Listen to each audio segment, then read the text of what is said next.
एक स्टॉक जो पिछले 3 दिनों से अपर सर्किट पर लगा हुआ है, पर कल क्लोजिंग के बाद शायद आपको मौका नहीं मिलेगा थोड़े टाइम तक इस स्टॉक में ट्रेड करने के लिए। 3i इंफोटेक क्या होने वाला है कल क्लोजिंग के बाद, क्यों हो रहा है ऐसा, और इसके बाद आने वाले समय में क्या होगा कंपनी में, स्टॉक में, आइए जानते हैं। देवांशी है हमारे साथ तैयार। देवांशी बताइए। बिल्कुल दीपांशु, आप देखिए ये काफ़ी इंटरेस्टिंग स्टॉक बनता हुआ दिख रहा है। पिछले 3 दिनों से लगातार अपर सर्किट में ये स्टॉक फ्रीज होता हुआ दिख रहा है, और वो इसलिए क्योंकि 30 अगस्त से यानी कि कल की क्लोजिंग के बाद से ये स्टॉक डीलिस्ट हो जाएगा। हालांकि ये जो डीलिस्टिंग है वो टेम्पररी है, वापस से कुछ समय में ये स्टॉक रीलिस्ट भी होता हुआ दिखेगा एक बार फिर। लेकिन मैं आपको बता दूं कि जो रीलिस्टिंग की डेट्स हैं वो अभी तक सामने आती हुई नहीं दिखी है, लेकिन 30 अगस्त को ये स्टॉक डीलिस्ट जरूर होता हुआ दिखेगा। इसके साथ ही ये जो ओवरऑल रिस्ट्रक्चरिंग कंपनी करती हुई दिख रही है डीलिस्टिंग के बाद, वो मैं आपको समझा देती हूँ। ये जो स्कीम ऑफ अरेंजमेंट है उसमें फिलहाल आपकी जो फेस वैल्यू है शेयर की वो 10 रुपए है, वो कम होकर 1 रुपया हो जाएगी। यानी कि कैपिटल रिडक्शन कंपनी करने की योजना कर रही है। 90% का कैपिटल रिडक्शन होगा, वो इसलिए क्योंकि आपका 10 रुपए की जो फेस वैल्यू है वो कम होकर 1 रुपये हो जाएगी। उसके बाद जो उनके टोटल शेयर्स हैं वो कंपनी कंसोलिडेट करेगी और हर 10 शेयर के कंपैरिजन में आपको 1 शेयर एलोकेट किया जाएगा, उसकी फेस वैल्यू 10 रुपये होगी। यानी कि अगर आपके पास 100 शेयर्स हैं तो आपको 10 शेयर्स मिल जाएंगे 10 रुपये के भाव पे। इन शॉर्ट आपका कैपिटल रिडक्शन जो है वो 90% हो जाएगा। अब जितने भी निवेशक हैं वो इस पर इसीलिए बुलिश हैं क्योंकि कंपनी ने काफ़ी बड़े स्टेटमेंट्स दिए थे। इनका कहना है कि 2030 तक कंपनी बड़ी आय यहाँ पे कमाना चाहती है, करीब $1 बिलियन तक की आय का लक्ष्य है कंपनी का। साथ ही कंपनी लगातार डेट फ्री होने की कोशिश कर रही थी और हाल ही में कंपनी ने अपनी एक सब्सिडरी बेची थी। इसके साथ ही कंपनी डेट फ्री हो चुकी है, तो लोग यही मान के चल रहे हैं कि जब भी रीलिस्टिंग होती हुई दिखेगी इस शेयर में काफ़ी ज़्यादा वैल्यू होगी, बड़ा उछाल आता हुआ दिखेगा और हर निवेशक इसको रुचि सोया से कंपेयर करता हुआ दिख रहा है। लेकिन काफ़ी रेड फ्लैग्स भी हैं, काफ़ी रिस्क है। मैं आपको सबसे पहले बता दूं कि जो CFO हैं इन्होंने हाल ही में यहाँ से रिज़ाइन किया था। 16 सितंबर उनकी आखिरी डेट होगी। इसके साथ ही आप देखिए 90% का ऑलरेडी रिडक्शन होता हुआ दिख रहा है आपकी कैपिटल में। और आखिर में मैं आपको ये भी बता दूं कि जो शेयर होल्डिंग पैटर्न है उसको आप समझिए। जो प्रमोटर्स हैं उनकी 0% होल्डिंग है, जो पब्लिक शेयर होल्डिंग है वो पूरी 100% है। तो काफ़ी रिस्क है, लेकिन आप देखिए काफ़ी बुल वर्सेस बेयर है और लोग इसको रुचि सोया के साथ भी कंपेयर करते हुए दिख रहे हैं। दीपांशु, अच्छा देवांशी, एक चीज़ बताइए, मतलब लोगों को लग रहा है कि जैसा मतलब रुचि सोया बाद में भागते गया सर्किट टू सर्किट लग गया, वैसा इसमें भी हो जाएगा ऐसा?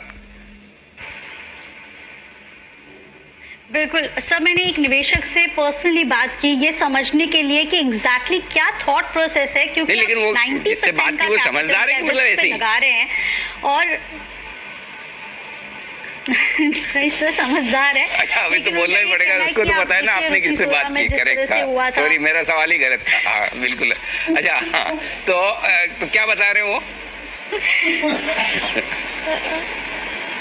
सर वो ये कह रहे हैं कि जैसे कि रुचि सोया में हमने देखा कि पहले जब कंपनी ने रिस्ट्रक्चरिंग नहीं की थी तब कुछ नहीं थी, लेकिन जब ये रीलिस्ट हुई थी उसके बाद बड़ी देखने मिली थी।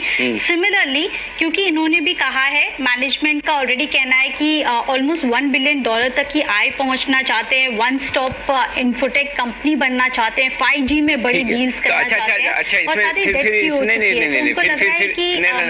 देवांशी सुनो, फिर तो इसमें एक चीज बताओ मुझे, क्या कुछ प्रमोटर बदल रहे हैं क्या? पहले जो प्रमोटर थे अब नए प्रमोटर आ रहे हैं, क्योंकि रुचि सोया में तो पतंजलि आ गया, करेक्ट। प्रमोटर बदला तो कंपनी का नसीब बदल गया। आलोक इंडस्ट्री में ऐसा ही हुआ, राइट। प्रमोटर बदला तो रिलायंस हो गया, तो उसके बाद वो स्टॉक खेल गया। तो इसमें भी ऐसा कुछ हो रहा है क्या चेंजेस? अच्छा, और दूसरा ये कि ये कैपिटल रिडक्शन और ये सारा जो हो रहा है NCLT वाले जो मामले, ये क्यों हुए, किस वजह से हुआ, क्या कुछ बदल रहा है? जी नहीं सर, ये फिलहाल एनसीएलटी में जरूर गई थी, लेकिन उसके बाद कंपनी रिवाइव करना चाहती थी और इसी के चलते कंपनी ने ये रीस्ट्रक्चरिंग का प्लान सामने रखा था। तो कोई प्रमोटर्स नहीं बदल रहे हैं, आपने जैसे कि सही कहा कि इसमें कोई प्रमोटर्स में बदलाव नहीं होते हुए दिखे हैं। हाँ, फिर तो एक चीज है कि अगर किसी के पास 100 शेयर है, ठीक है, आज 10 रुपए की फेस वैल्यू वाला है, जो कुछ भी होगा पूरा स्कीम ऑफ अरेंजमेंट, उसके बाद आपके पास रह जाएंगे 10 शेयर 10 रुपए की फेस वैल्यू, बराबर यही बचेंगे। 90% इक्विटी आपकी उड़ गई, करेक्ट? Right sir. अभी भाव है 8 रुपए 5 पैसे। यस। अगर भाव 80 रुपए हो जाएगा रीलिस्टिंग के बाद, तो आप ब्रेक इवन पर आएंगे, करेक्ट ना? राइट। अभी आपके पास 100 शेयर है, 8 रुपए के भाव के 800 रुपए के शेयर हैं, तब बाद में आपके पास रह जाएंगे शेयर 10, भाव हो गया 80, तो भी 800 होंगे। तो रील लिस्टिंग के बाद अगर ये 10 गुना हो भी जाएगा, तब तक तो आप भाव आएंगे, ये ध्यान में रखिए। ये एक जो चेंज है वो, अब हाँ ये हो सकता है कि लोगों को लग रहा हो कि रील लिस्टिंग के बाद कंपनी की वो डेट वेट कम हो जाएगी, सब कुछ ठीक हो जाएगा, बाद में बढ़ जाएगा, वो सारा होगा और उसके बाद में स्टॉक चल सकता है। तो वो तो खैर अलग अलग व्यू है, सबका अपना अपना व्यू। तो आप जब पैसा लगाएं तो ये सोच समझ कर लगाएं, और बाद में ऐसा 10 गुना हो तब तक खुश नहीं होना, मतलब 80 रुपए तक तो आपको खुश नहीं होना, तब तक तो मालूम है कि जो जिस भाव में डीलिस्ट हुआ है।